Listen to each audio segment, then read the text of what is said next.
Welcome back, everybody, to His Heartbeat. Once again, another great show. This time we're going to be talking.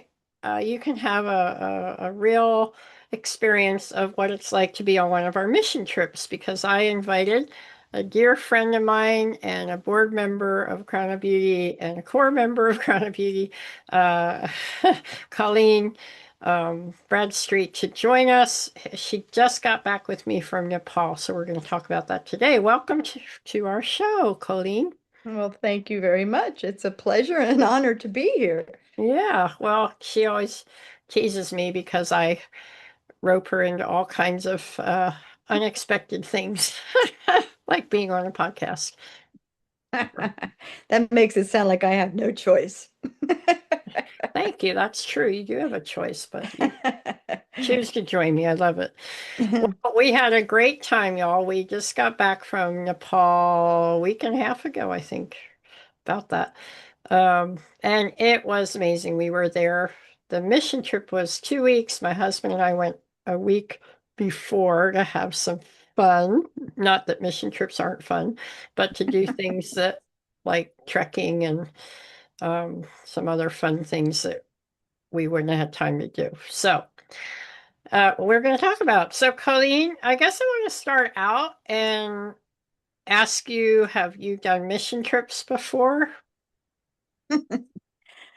Oh, I have had the opportunity and heard about many missions trips. I had never gone on a missions trip, in spite of the fact that I felt like all my life I felt like I want to go on a missions trip. And this was the first time that somebody personally invited me, called me up and said, "Hey, Colleen, will you come on this trip to Nepal with us?" And I'll tell you what, I had to really consider then, would I go or wouldn't I? I had to pray. I had to say, Lord, you want me to do this? Otherwise, when you just hear a general announcement, oh, hey, come Mm, join us for this missions trip, you kind of, well, somebody else will go, not me. And so, yes, this was my first one. okay. And it was a good one. So, going into it, what were some of your feelings? Not when you're there, but going into it, what was some of your positive and maybe not positive feelings? Oh, when you, I was thinking of the anxiety, not of the positive. Um, I don't know how much positive I was thinking. Mm. I was so anxious. I I don't know when I have been so anxious for so long. And a lot of it had to do with I was supposed to be a speaker and give, do some of these lessons. And the time to prepare just seemed to be slipping away and slipping away and slipping away. And the trip kept getting closer and closer, and I didn't feel more prepared, and I was a little panicky. And the travel was really anxiety producing. I'd never gone to Europe, or I've gone to Europe. I had never been to Asia before. And I heard a few little horror stories, and it was like, oh, and am I really up to this? Do I? Yikes. And then, the Lord often brings songs to my mind. And one song that kept coming was, "The God of angel armies is always on my side." Okay, God, I know that you're there. And, I had all the verses, fear not, I am with you. I will uphold you with my righteous right hand. Do not be afraid. Don't look anxiously about you. And I kept going over these verses and it wasn't helping. I was like, what is wrong with me? So one day the Lord said to me, well, the impression that I got from the Lord was somehow this is going to be part of your story when you come back. So I'm not sure if I've figured that all out yet, but there was an impression, a very strong impression of a scripture that I was reading. And it was like, all right, do you really believe this, Colleen? Do you really believe this? And I think some of the time, a lot of the time, it comes down to, do I really believe what the scripture is saying? And that's something that I need to consider sometimes. So, what was the scripture? or the gist of it? Um, Or what was the topic about at least? it's in my journal. I Okay. can't go back and read my journal, but Okay, okay. But whatever, it really was what you needed to hear at the it was time. what I needed to hear, that I wasn't really 100% believing the scripture. I think sometimes we hear things so often. It's easy to just kind of blow it off because, oh, I've heard that before. Hmm. And no, when God says he wants you to do something and I will be with you, he means it. And he will be. You know, another song that came to me when I don't know if it was when I was there or right after I was back, but it was like um, over the mountains and across the wide sea. I'll go where you want me to go, dear Lord, over the mountains, across the wide sea. And Nepal has 8 of the 14 tallest mountains in the world. And it was like over the mountains, across the sea. Yeah, that's what I just did. I'll go, Lord, if you want me to go. And I'm so glad I did, Sue. Well, yeah, so let's hear about that. So was was all your anxiety in vain? Like when you got there, how was your experience overall? I must say that you guys prepared me very well. The list of what to pack, the medicines to take just in case, kind of gave me confidence, even though thankfully I did not need to use them. And you pre We used one of yours. Thank you for that. no problem. Glad somebody could use it. Um, But yeah, you're what am I supposed to be talking about? Yeah, sorry. Yeah, so you were just saying you were well prepared because, I asked you how was the Oh, experience actually. was the anxiety founded or not? Yeah. Um, I think for the most part, it wasn't. Um, part of it too, I think, is being in control. This was brand new territory, and I had no experience with which to compare or, to be prepared.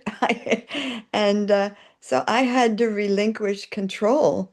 And I don't consider myself a control freak, but I don't think any of us likes to be out of control. And I guess I was afraid it might get out of control.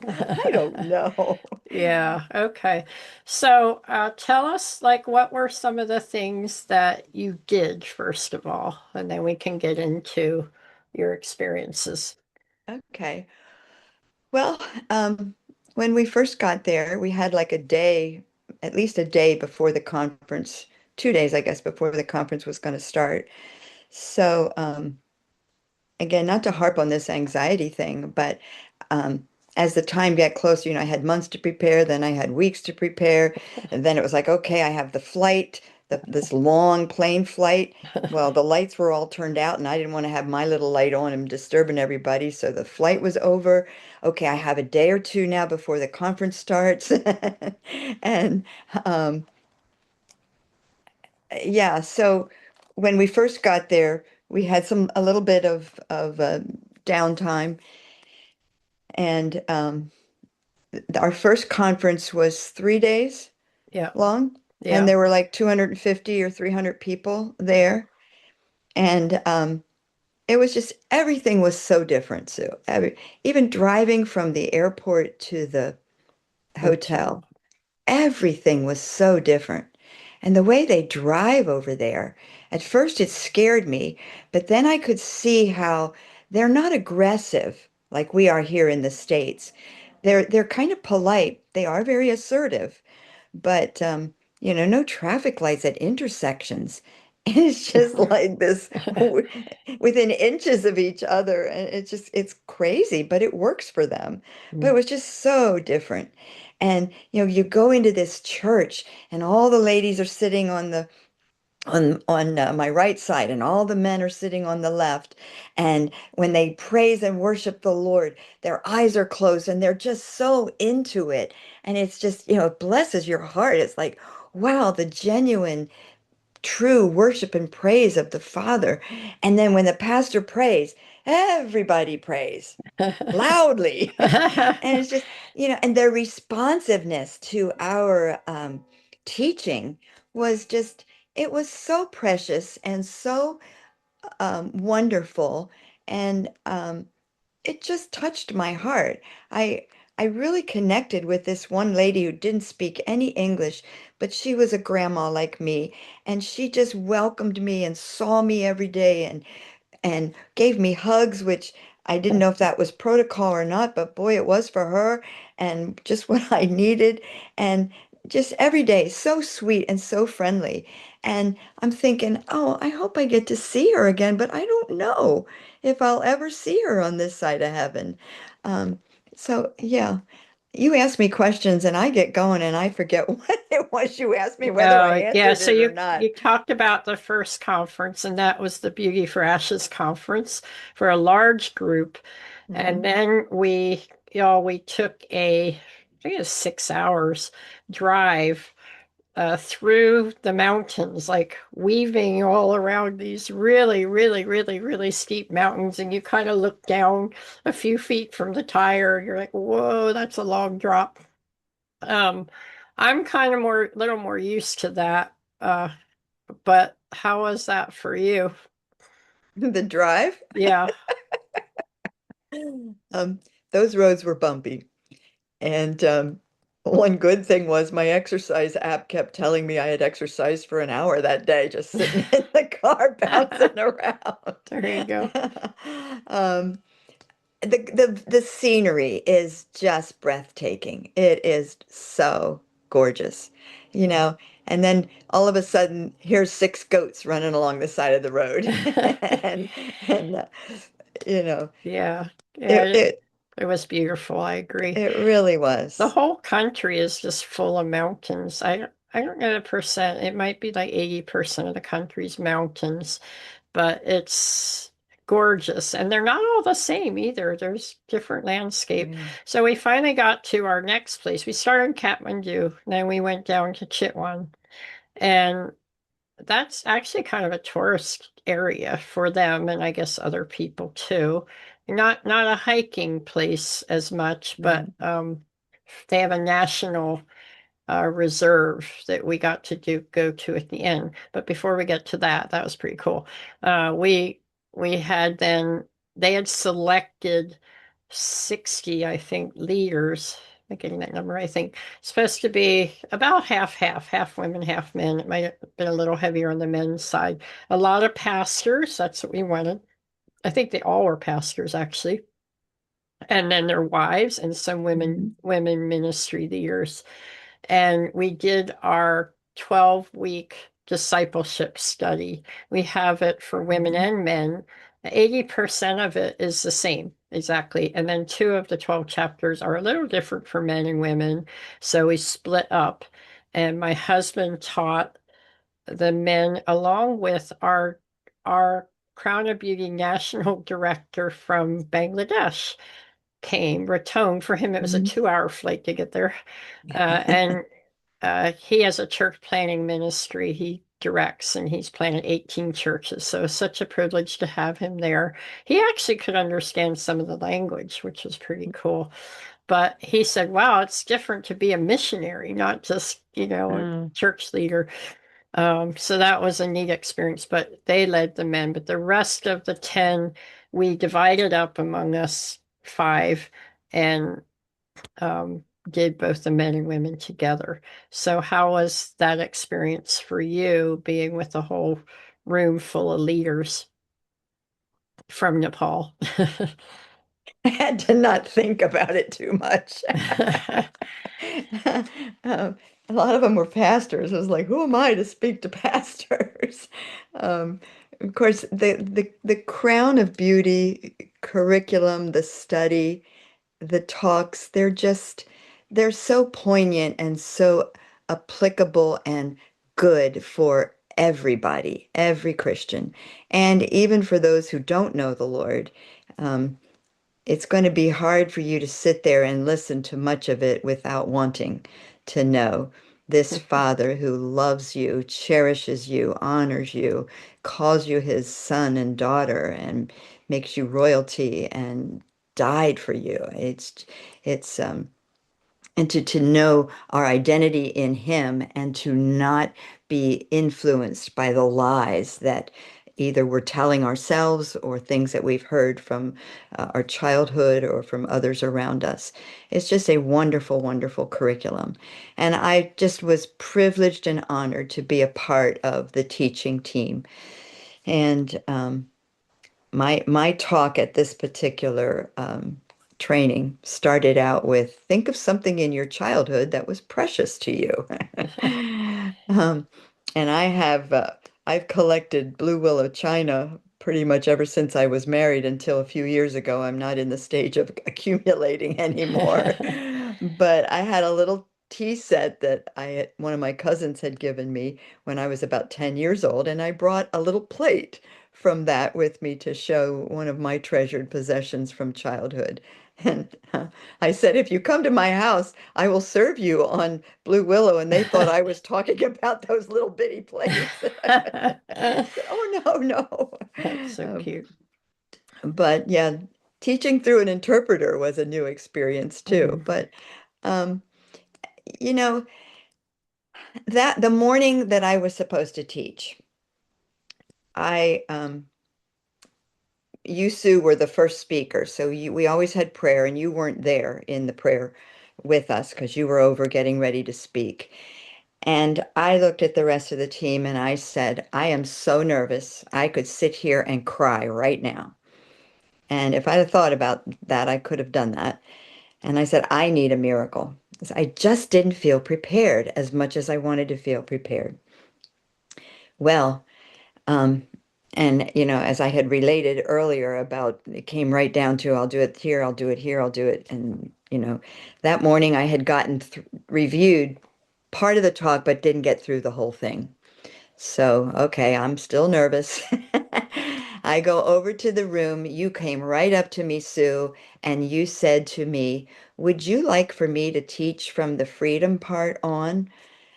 And I was like, oh, sure, yeah. And when I looked at my book, you had offered to start teaching at the exact spot where I had stopped being able to review. So I had reviewed up to the point where you said you will teach the rest of it. You didn't know that. And I said, thank you, Lord, that's my miracle. That really was a miracle.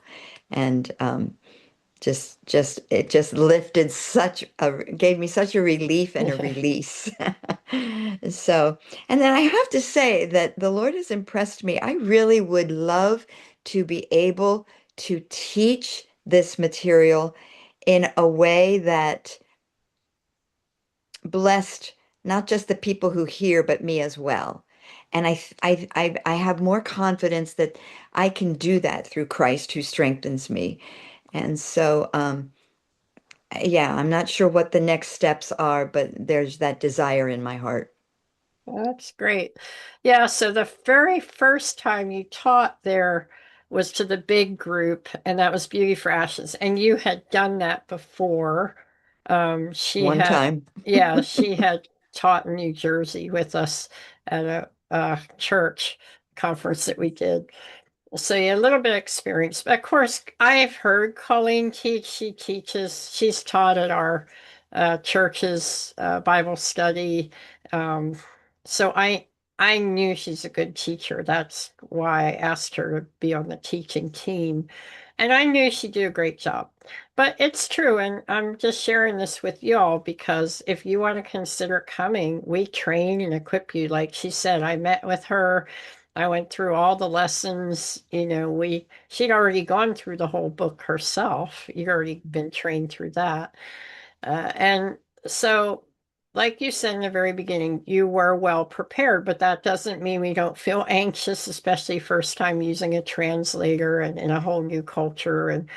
And so it's totally legit and valid that you felt that way. And we're there to really support you, right? So there's always at least me or one other team member who, in this case, we had a few who are well experienced in teaching, and so we can always help each other out. That being said, I'll tell a funny story. So I did this message. I'll just give you the number. It was number 6.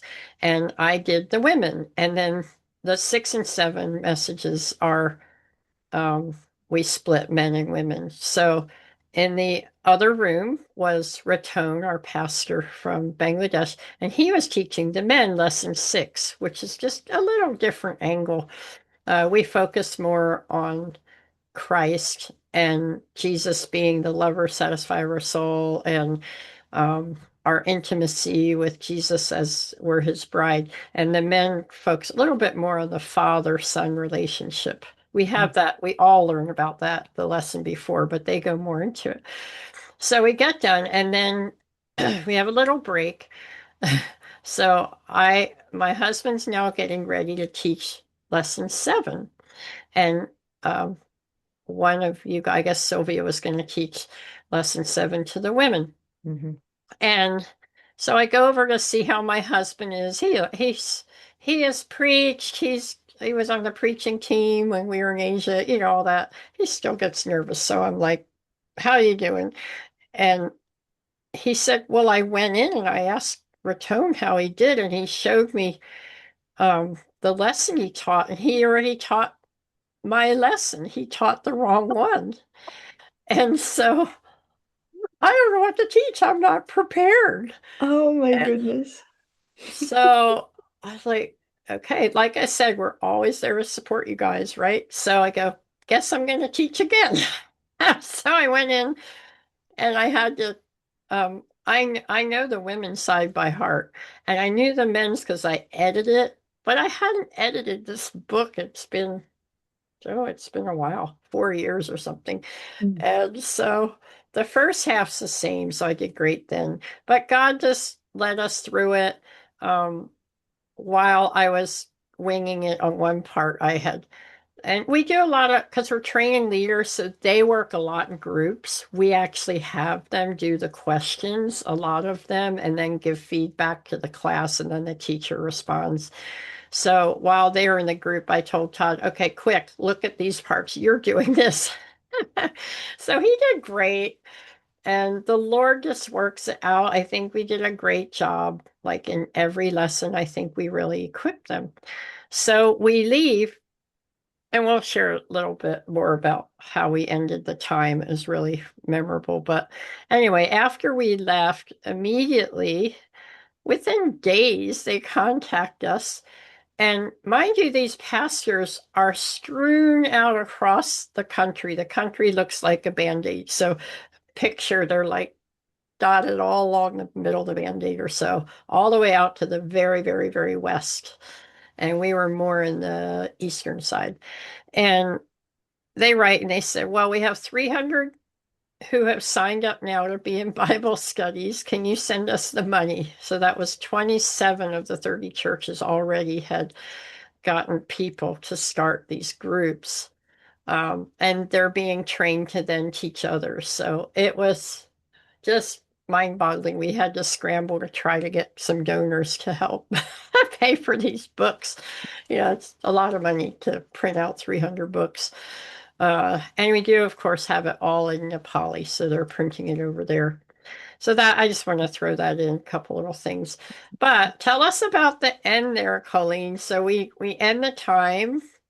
First, you can tell us about the dinner. I think it was at the very end where I had met one of the younger guys. There were some guys, they're leaders, but they're youth group leaders. And so one young guy spoke English. There weren't tons of people speak English.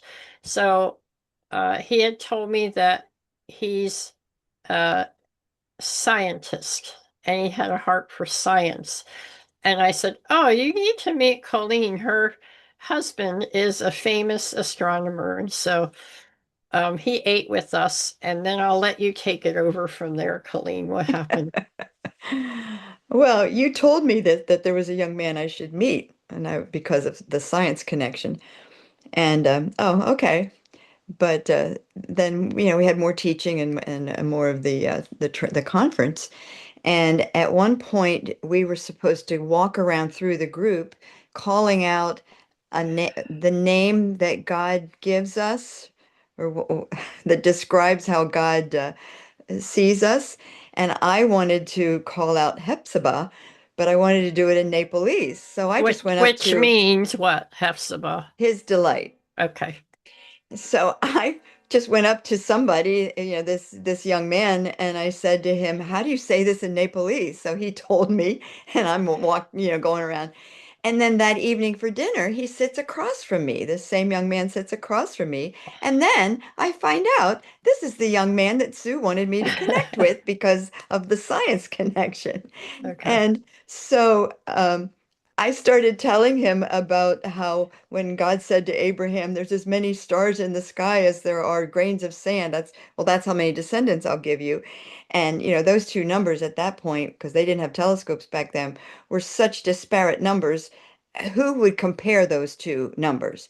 Kind of, my husband says it proves to him that God wrote the Bible because God knew back then, and we do now too, through the Hubble telescope, that those two numbers are very similar. And Isaiah 40:26 says he calls them all by name and not one is missing. Like, whoa. And this young man's name is Unkit, and he's sitting there and he's like, "I'm so excited, I'm going to explode." And I said, "Well, you should come and take my husband's course." And he's like, "Okay, I have to ask my mama." So he comes back the next day, and not only does he want to take a course, he wants to transfer to Eastern. So, So Eastern's the Christian college that your husband works at in the Philadelphia, greater yeah, Philadelphia area. Okay. Eastern University. A Yeah. So, university, sorry. Okay. and he is in his 50th year of teaching there. And it's like, okay. Before I got to Nepal, it was like, oh wow, when this is all over, I can just relax and go back to being my retired self. And then I come home and now it's like, oh, FaceTime and WhatsApp chats with Unkit, and how am I going to be able to sponsor him to come to Eastern? And he's already, applied, sent his application and sent this and sent that. And it's like, all right, Lord, I'm tired. So, and then after we hang up the international admissions counselor, he spends at least 5 minutes encouraging me. Ma, he calls me Ma. After like 2 days, he's calling me Ma. It's so precious. And he says, "God's going to do this. I don't know how, but I think he's going to surprise us and he's going to provide the way." And his faith is just so strong. He is so on fire for Jesus. He wants to share Jesus with all his atheistic friends. He says, "Oh, the thing I just love to do is worship. I just want to worship God."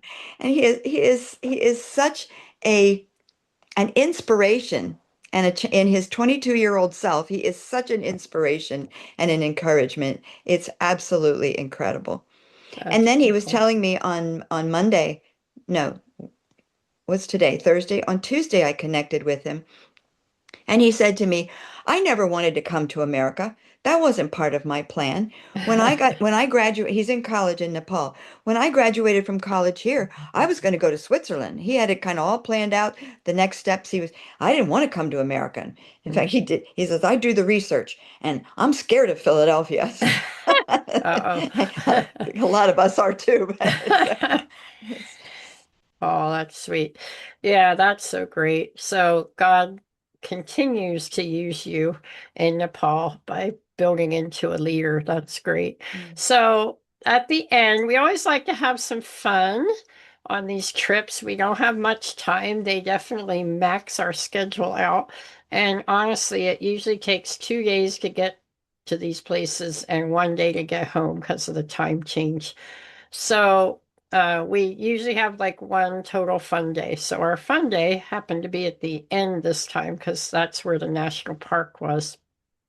And yeah, tell us what we did on the fun day, Colleen. So we got in an open Jeep and we had a safari through the Chitwan National Park, Yeah. the Chitwan National Jungle. And just like less than a mile into the park, we saw a herd of like 100 deer or more. I had never seen so many deer. And I come from a deer hunting family, something which I never did myself, but my mom, my dad, and various family members, and they would have gone crazy seeing all these deer. Yeah. But they weren't there. I was. And they have beautiful birds. We were hoping to see tigers. We did not, but the car behind us, I think, did three in a row. We missed those. And we're hoping to see a rhino, but we missed that. And we were sad. So in the afternoon, I booked us time to ride an elephant through the jungle, hoping one, it's fun to ride elephants. I've done it in Thailand. I thought it'd be fun for the team, but also hoping we see a rhino. So tell us about that. Well, to get right to it, we saw a mother rhino and her 25-day-old baby. Oh my goodness, so cute. But it's like, God, what were you thinking? This little tiny rhinoceros has these thick skin. Plates are like plates. It's a little different rhino than what we see in the zoo Yeah. here. It's different than the African rhino, and they only have one horn, not two. But what it's so wild because I think for you that was the highlight. For me, the highlight was when we were going along, we're all sitting on the same elephant. I didn't like that. We asked, can we do two and two for the elephant's sake, but they wouldn't. So the four of us are on there. None of us are really heavyweights, fortunately, but so we sat on this guy and it was really hard to take videos because you're getting thrashed from side to side on this elephant. They're very, very tall elephant, I must say. And It was a smooth ride, Sue, compared to the car ride from. oh, you think so? Well, I think as I was trying to take videos, but anyway, so then we saw this rhino in a distance, and he was walking towards the jungle. So our driver of our elephant, he's sitting on the head and we're on the back, and he guided us into the jungle. We ended up entering that jungle with this massive, I believe, boy rhino. He was the biggest rhino I'd ever seen. Not that I've seen a lot, but I have seen them in zoos. And we're like, what, 20 yards behind this thing. We are so close to him. And he's just lumbering along, and our elephant's lumbering along, following him. And every once in a while, he'd turn around and he'd start walking towards us a couple feet, and the elephant would stop, but he wouldn't budge. And then I don't And know you if know they're what, Sue? I watched a video that I took. I okay. think our driver made rhinoceros He noises. did. He did. He was And egging him on. Yeah, for yeah, sure. So, but the rhino, I think he looked at the sheer size of this elephant and was like, no, thank goodness, or we would have been thrown off this elephant. But yeah, I anyway, was a little nervous for I was too. a minute or so. Like, is he gonna, he's just standing there staring at us. Is like, what's he gonna do? Is he gonna come for Exactly. us or? I know, but it was exhilarating. And we tracked this guy for like 20 minutes, really long. We just stayed with him, and that was such a highlight to be in the jungle, in nature, that close up to a beast. He's not caged in. You're not, this is just I don't know how many miles and miles and miles this park is. It's massive. So it was just fun, huh? Yeah, and Yep. seeing monkeys in the wild was really fun. hmm And hmm that first day when we went for the tea, the masala tea, I love their masala tea. And we're sitting there in this little cafe, open air cafe, and look out, and all of a sudden there's monkeys over on the roof playing. Yeah, and the next day we're having coffee at a shop and there's elephants walking down the street. And we're like, okay then. Coming home from work, it was just Yeah. So it's a lot of fun and just getting to experience other cultures. I know not everybody who goes on our trips loves the food necessarily. It's very spicy, so that was a little challenging for you. I know, Colleen, but Sylvia's Korean, so she was loving every moment. Like, bring it on, bring it. Let me order the most spicy thing. He's like, So I'm there were kind of always options that weren't spicy, so I didn't starve. no, you didn't. You didn't. Yeah. So I feel like that, it's tiring in a way, but the pace is decent, and you can get to bed on the earlier side, which is really helpful. And We actually on this trip we stayed in really nice places. We can't always control that as well because sometimes we stay at Christian guest houses. This Mm, time they put us up in hotels, and it happens that it's so cheap in Nepal that we could stay at a nice place at a very affordable, much more mm. affordable than in the US. So, yeah. So overall, what would you say, uh, what are some lessons or things that you learned through this experience? When I came back, I was saying, I will never be the same.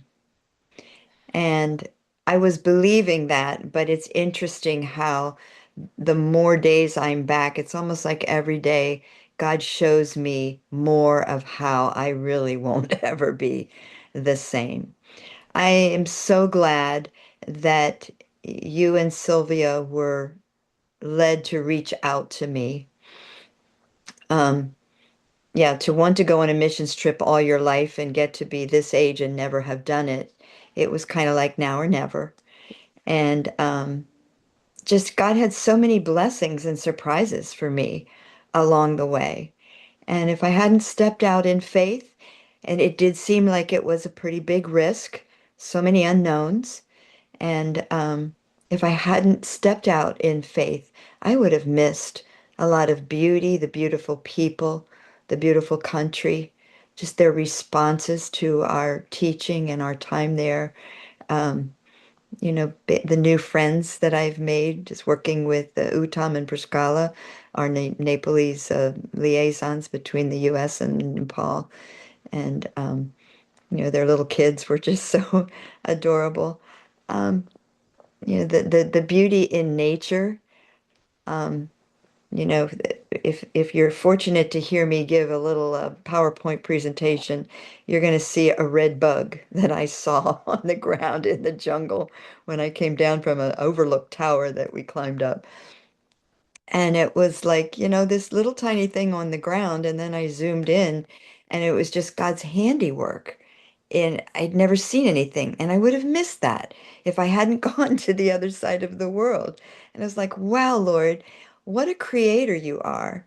And I was impressed with the thoughts that, our perception is guided by our experience and our knowledge.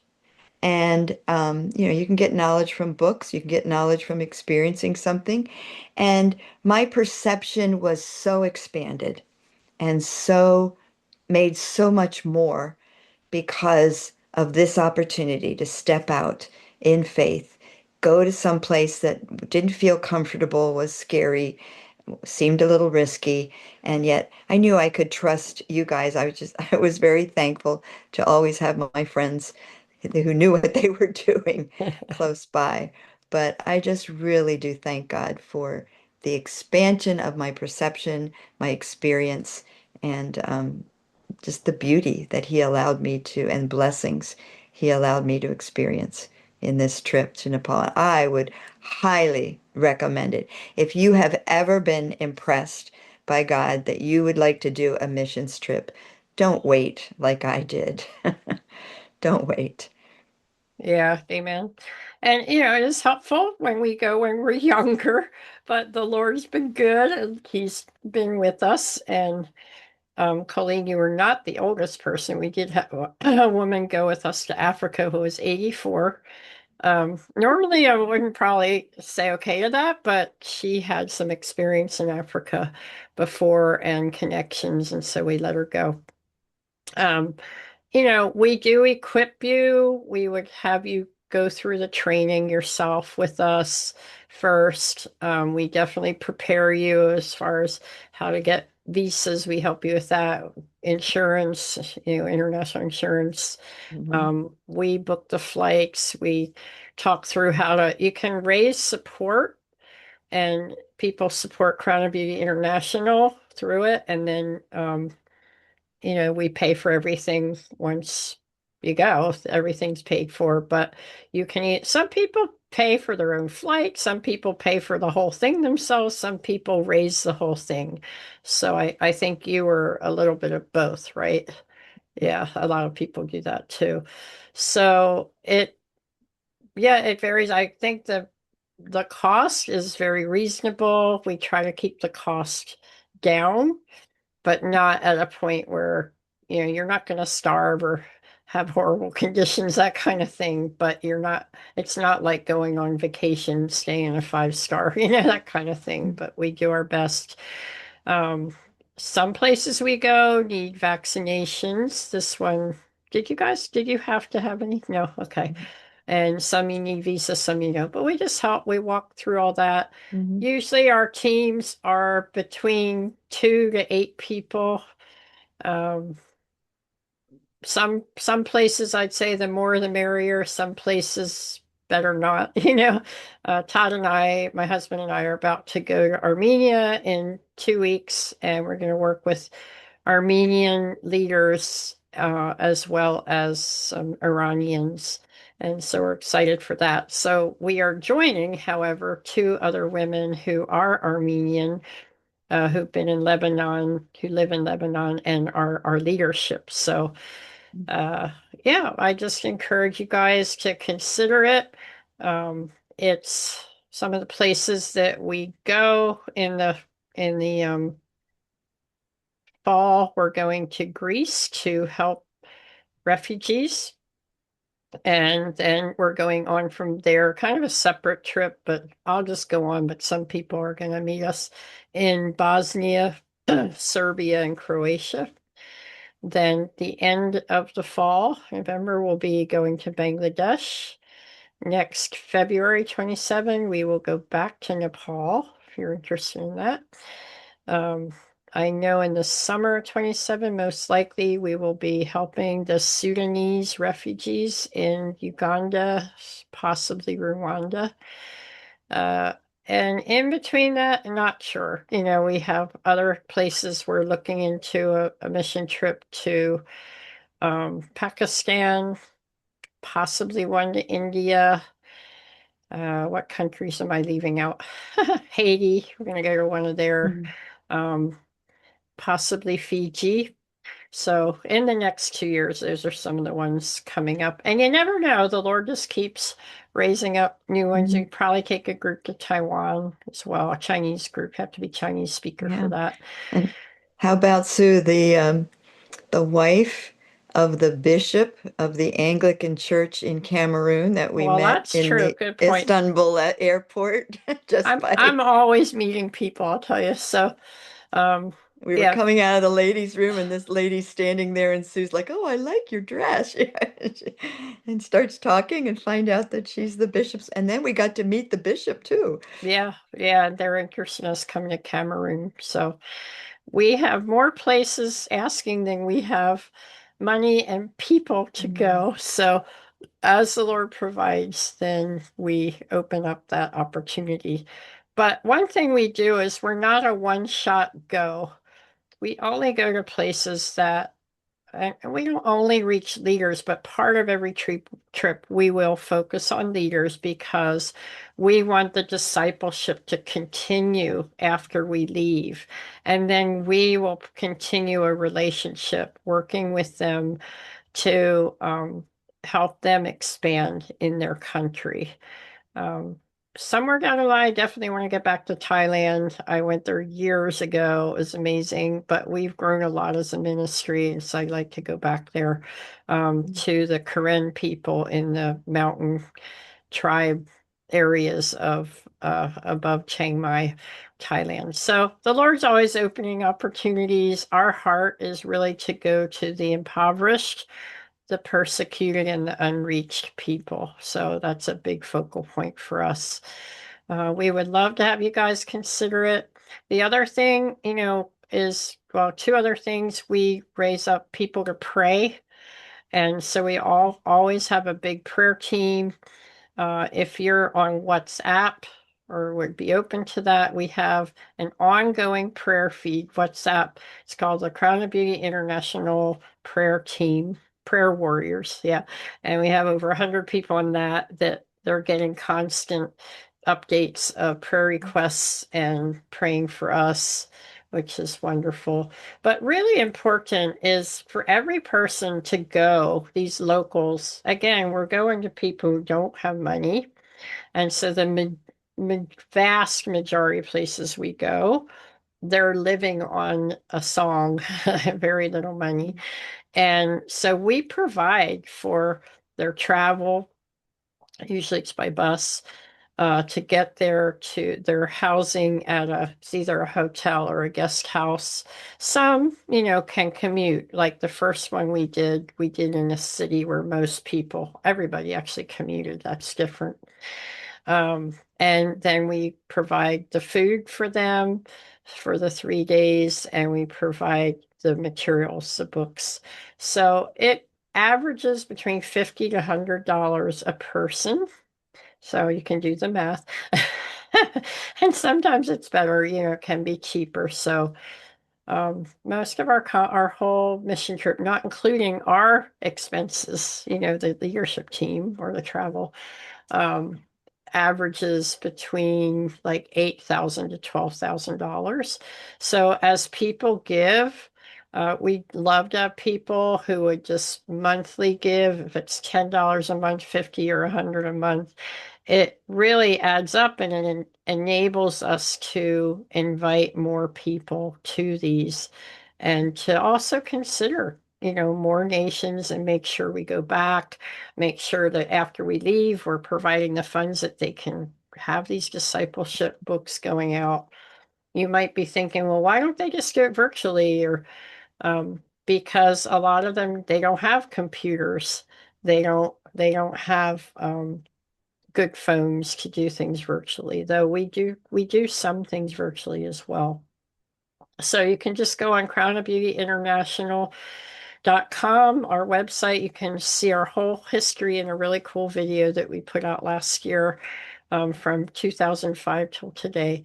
And it says right in the get-go giving page, if you want to go on, even sponsor one person for $50.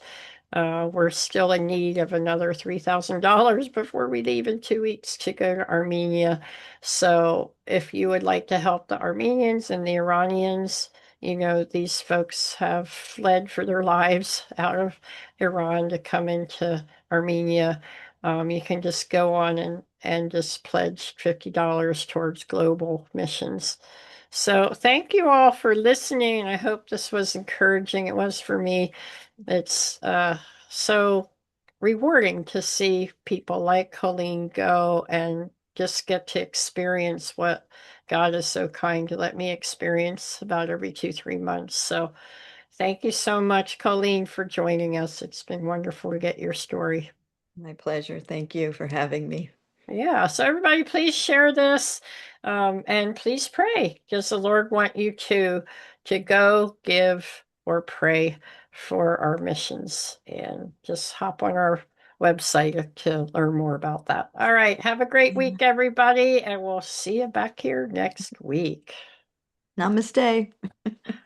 Oh, that's the one, but we were learned Oh, the joy Christian mistake. the Christian one. Yeah, it's Joy Mistake. All right, have a great week, y'all.